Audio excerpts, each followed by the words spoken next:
Salam uşaqlar. Bugün sizlərlə illik halqalara görə ağacın yaşının hesablanmasına baxacağıq. Demək biz bilirik ki, kambi qatının hüceyrələri mitoz yolla bölünərək gövdənin eninə bölünməsini təmin edir. Bölünmə nəticəsində yeni qabıq və oduncaq hüceyrələr yaranır.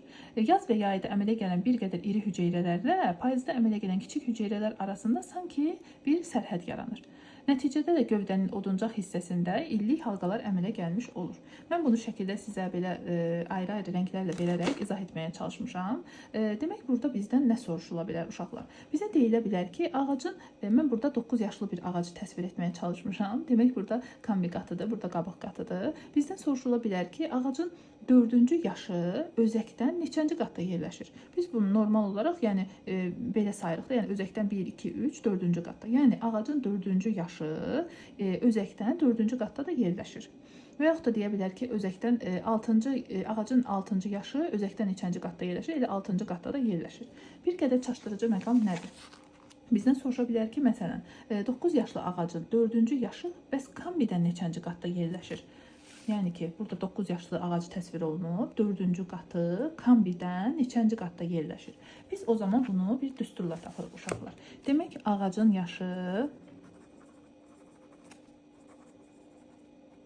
üzərinə gəlirik soruşulan yaş,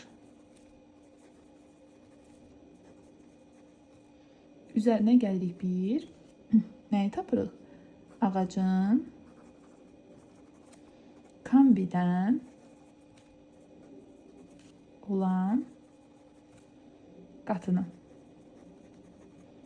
Yəni, nə deməkdir uşaqlar? Yəni, mən burada 9 yaşlı ağacı təsvir etmişəm. 9 yaşlı ağacda 4-cü yaş, 9 yaşlı ağacda 4-cü yaş kambidən neçənci qatda yerləşir? Bunu tapmaq üçün 9 yaşlı ağacdan çıxırıq. Bizdən hansı qatı soruşur? 4-cü qatı. 4-cü qatı çıxırıq. Daha doğrusu 4-cü yaşı soruşur. Və üzərinə də 1-i gələrək 9-dan 4-ün 5, o da edir 6. Demək, biz nəyi tapdıq? 9 yaşlı ağacda 4-cü yaş kambidən 6-cı qatda yerləşir. İndi sayaq. 1, 2, 3, 4, 5, 6. Gördüyünüz kimi, demək, ağacın 4-cü yaşı kambidən 6-cı qatda yerləşmiş olur. İndi məsələn, bunu belə sayırıq, asan gəlir bizə. Amma bizə daha böyük yaşlı ağaclar verilə bilər. Məsələn, bu məsələdə olduğu kimi 70 yaşlı ağacın 18-ci yaşı kambidən neçənci qatda yerləşir? Belə olan halda yenə biz 70 çıxırıq 18-i, üzərinə gəlirik 1-i. Neçə edir bu?